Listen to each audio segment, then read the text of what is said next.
নমস্কার বন্ধুরা, বঙ্গ ট্রেডারে আপনাদের স্বাগতম।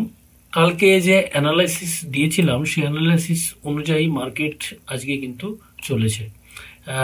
নিফটি আমি বলেছিলাম যে এর ভিতরেই ঘোরাঘুরি করবে, ঠিক সেটাই করেছে। এবং বলেছিলাম যে এর উপরে এই যে দাগটা দিয়েছিলাম এর উপরে গেলে পরে একটা মোমেন্টাম দিতে পারে, কিন্তু সেই মোমেন্টামটা দেয়নি। এবং আমাদের যে স্ট্র্যাটেজি আছে সেই স্ট্র্যাটেজি অনুযায়ী এখানে কোনো সেলস বাইং সিগন্যাল কিন্তু আসেনি। আমাদের সেলিং সিগন্যাল একটা এসছিল, যেটা এর নিচে এটা কত 58,918, এর নিচে একটা সেলিং সিগন্যাল এসছিল একেবারে লাস্টের সময়। অতক্ষণ কারো ধৈর্য থাকে না, অর্থাৎ আজকে পুরো দিন আমাদের কোনো সিগন্যাল পাইনি। এবং এইখানে একটা সিগন্যাল আমাদের এসছিল বাইং সিগন্যাল। বাইং সিগন্যালে আমাদের হ্যাঁ টার্গেট আমাদের অ্যাচিভ হয়েছে, খুব তাড়াতাড়ি অ্যাচিভ হয়ে গেছে। এই হচ্ছে আমাদের যে স্ট্র্যাটেজি আমরা শিখি, সেই স্ট্র্যাটেজির কথা আমি বলছি।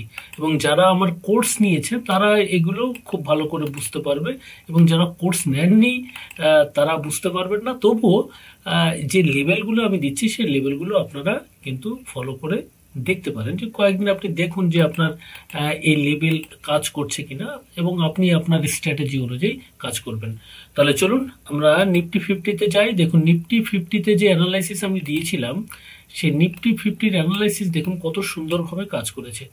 আমি কি বলেছিলাম যে এই যে দুটো দাগ রয়েছে এই দাগের ভিতরে কিন্তু মার্কেট ঘোরাঘুরি করতে পারে। এবং এই যে নিচের দাগটা দেখতে পাচ্ছেন এটা 26,000, এটা হচ্ছে 26,000 ওই 30, যা হোক এর নিচে যদি মার্কেট চলে আসে তাহলে কিন্তু একটা মেজর ফল দিতে পারে। তো দেখুন মেজর ফল তো দিয়েছে, কিন্তু একেবারে লাস্ট মুহূর্তে দিয়েছে। এতক্ষণ পর্যন্ত কারো বসে থাকা সম্ভব হয় না। এই দেখুন এই পর্যন্ত যদি আমরা যাই, দেখুন আমাদের 0.37%, অর্থাৎ 96 পয়েন্টের একটা মোমেন্টাম কিন্তু এখানে দিয়েছে একেবারে লাস্ট মুহূর্তে। এবং আমরা এখানে কোনো আমরা সিগন্যাল পাইনি, বাইং সিগন্যাল পাইনি, আমরা সেলিং সিগন্যালও পাইনি। পুরো দিন আমাদের ঘুরিয়েছে নিফটি। তো অনেকে দেখুন অনেকে নিউজ বেস ট্রেডিং করতে চায়। আসল কথা হচ্ছে নিউজ বেস ট্রেডিং সম্ভব নয়।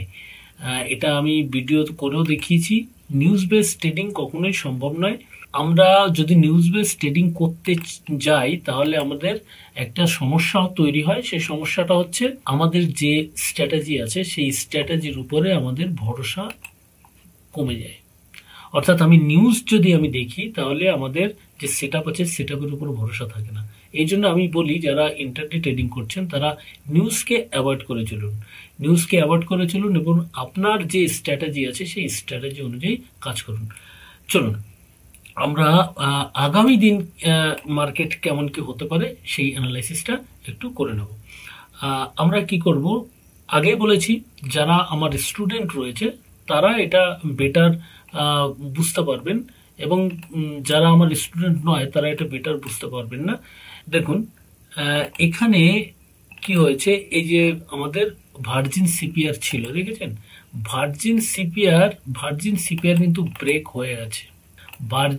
ভার্জিন সিপিআর ব্রেক হয়ে গেছে, অর্থাৎ কালকে যদি এই সিপিআর এর উপরে মার্কেট না যায় তাহলে কিন্তু মার্কেট বুলিশ হওয়ার সম্ভাবনা কম থাকবে। যদি উপরে চলে যায় তাহলে বুলিশ মোমেন্টাম দিতে পারে, কিন্তু যদি নিচেই থাকে তাহলে কিন্তু আরো বিয়ারিশ হওয়ার সম্ভাবনা কিন্তু রয়েছে।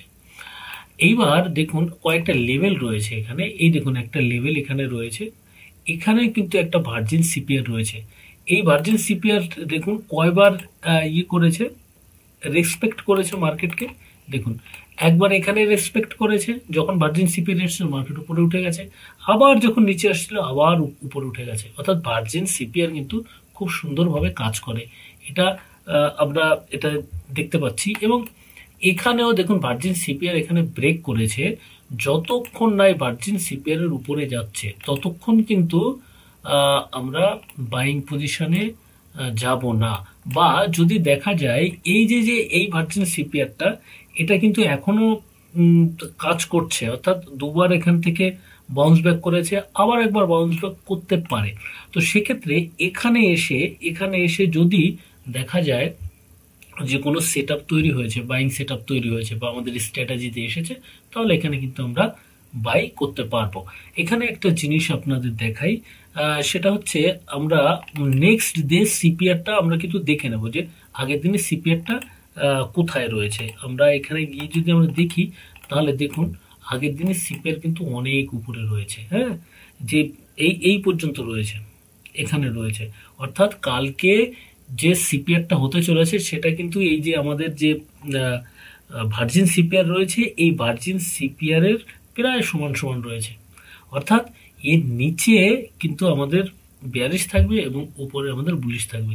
এবং কালকে যে সিপিআরটা হয়েছে, সিপিআরটা ওয়াইডও নয়, ন্যারো নয়, একটা নর্মাল সিপিআর তৈরি হচ্ছে। তো আমরা এই যে এই লেভেল দিয়ে আমরা কিন্তু কাজ করতে পারবো। এবং যখন আমাদের সেট আসবে, 15টা সেট রয়েছে, 15টা সেট ভিতর কোনো সেট যদি এখানে তৈরি হয়, এখানে যদি কোনো বুলিশ সেট তৈরি হয়, তাহলে কিন্তু আমরা এখানে বাইং এর দিকে যেতে পারি এখানে। এবং আমাদের এই পর্যন্ত কিন্তু আমাদের টার্গেট থাকবে। অর্থাৎ এখানে যদি আমরা বাই করি, তাহলে আমাদের এখানে টার্গেট থাকবে। দেখুন অল্প পয়েন্ট এখানে দেখাচ্ছে, কিন্তু আপনারা যারা অপশন ট্রেডিং করেন তারা অবশ্যই জানেন যে এইটুখানি জায়গা কিন্তু অনেক বড় প্রফিট দিয়ে যেতে পারে। 84 পয়েন্ট এখানে রয়েছে। আমরা যদি দেখা যায় যদি ইন দ্য মানিতে করি, তাহলে এখানে আমরা 50 থেকে 60 পয়েন্ট পর্যন্ত আমরা ক্যাপচার করতে পারি। তো যাই হোক, তো এটা তো দেখলেন যে ভার্জিন সিপিআর রয়েছে আমাদের এই পর্যন্ত। এর নিচে যদি আসে, তাহলে কিন্তু এই যে এই লেভেল পর্যন্ত কিন্তু আমাদের চলবে। এই যে এই লেভেল, এই লেভেল পর্যন্ত মার্কেট আসতে পারে। এবং পরবর্তীকালে দেখুন এইখানে দেখুন আরেকটা ভার্জিন সিপিআর রয়েছে, এখানে আরেকটা ভার্জিন সিপিআর রয়েছে, দেখেছেন? এই যে ভার্জিন সিপিআরটা রয়েছে, এই ভার্জিন সিপিআর কিন্তু একটা পয়েন্ট, কিন্তু কালকে আমার মনে হচ্ছে না এত দূর আসতে পারে। কারণ এখানে দেখুন অনেক বড় গ্যাপ হচ্ছে, অর্থাৎ 1.5% উপরে হচ্ছে। তো এত দূর আসার সম্ভাবনাটা একেবারেই নেই আমার মনে হচ্ছে। এবং দেখুন নিচে আরেকটা ভার্জিন সিপিআর রয়েছে, এই দেখুন এখানে ভার্জিন সিপিআর রয়েছে। এই ভার্জিন সিপিআর দেখুন রেসপেক্ট করেছিল, কবে করেছিল? দেখুন নেক্সট ডে এখানে ভার্জিন সিপিআর এসে মার্কেট উপরে উঠে গেছে। তার মানে এখানে গিয়ে উঠেছে, তাহলে এইখানে যখন আসবে তখনও কিন্তু মার্কেট এখান থেকে উঠে যাওয়ার একটা সম্ভাবনা রয়েছে। এবং এখানে দেখুন এখানে দুবার উঠে গেছে, এবার আবার এখানে গিয়ে দেখুন গ্রিন ক্যান্ডেল তৈরি হয়েছে, গ্রিন ক্যান্ডেল তৈরি হয়েছে। এবং কালকে যদি গ্যাপ আপ ওপেনিং হয়ে যায়, তাহলে তো মার্কেট উপরের দিকে চলে গেল। আর যদি গ্যাপ ডাউন হয়, তাহলে আমাদের এইগুলো কাজে লাগতে পারে। যাই হোক, যারা আমার কোর্স নেননি তারা কোর্স নিতে পারেন। আমি পিন কমেন্টে লিঙ্ক দিয়ে দেবো এবং আমার বায়োতেও লিঙ্ক থাকবে, সেখান থেকে আপনারা পারচেস করতে পারেন। এবার আমরা চলে যাব ব্যাংক নিফটিতে। ব্যাংক নিফটিতে গিয়ে দেখুন, ব্যাংক নিফটিতে এই দেখুন কালকে যে সিপিআরটা হচ্ছে, এই সিপিআরটা কিন্তু ন্যারো হচ্ছে, মানে আজকে যে সিপিআর তার থেকেও ন্যারো হচ্ছে। অর্থাৎ কালকে কিন্তু আর মোমেন্টাম দিতে পারে, যেটা দেখা যায় 70% আমাদের অ্যাকুরেসি হয় এখানে। যে যখন দেখা যায় ন্যারো সিপিআর হয়, তখন একটা মোমেন্টাম দেয়। যেমন এখানে ন্যারো হয়েছে, দেখুন এখানে ভালো একটা মোমেন্টাম ডাউনেও দিয়েছে, আপনার আপেও দিয়েছে। তো সেরকম এখানে তৈরি হচ্ছে। তো এখানেও কিন্তু আমাদের একটা মোমেন্টাম দিতে পারে। কিন্তু এখানে বলেছি যে এই যে লেভেলটা রয়েছে, এই লেভেল দেখুন রেসপেক্ট করেছে, এখানে এসে এটা কিন্তু রেসপেক্ট করেছে। এবারে দেখুন এই যে কালকের যে সিপিআরটা তৈরি হচ্ছে, এই যে সিপিআরটা কালকে তৈরি হচ্ছে, এই সিপিআরের উপরে গিয়ে এখানে গিয়ে যদি দেখা যায় এই উপরে গিয়ে এরকম নিচে এসে আবার উপরে গিয়ে আবার নিচে আসে, তাহলে কিন্তু আমরা এখান থেকে বাইং সেলিং করতে পারবো। এবং উপরে যদি যায়, তাহলে কিন্তু এই লেভেলটাকে কিন্তু আমরা অবশ্যই নজরে রাখবো, কি এই লেভেলটায় গিয়ে কিন্তু মার্কেট আবার বাউন্স ব্যাক করতে পারে। তো এগুলো আমরা কিন্তু লক্ষ্য রাখবো এবং অবশ্যই আমরা আমাদের সেট আপ অনুযায়ী কাজ করব। সেট আপের বাইরে গিয়ে আমরা কোনো কাজ করব না এবং সবসময় আমরা এসএল লাগিয়ে কাজ করব। এবং যেভাবে আমি শিখিয়েছি আপনাদের, রিস্ক কিভাবে ম্যানেজ করতে হবে, কিভাবে আপনাদের লট সাইজ কিভাবে আপনাদের ইনক্রিজ করতে হবে, ডিক্রিজ করতে হবে, বা পজিশন সাইজিংটা কি হতে হবে, এই সমস্ত তো আপনাদের বুঝিয়েছি।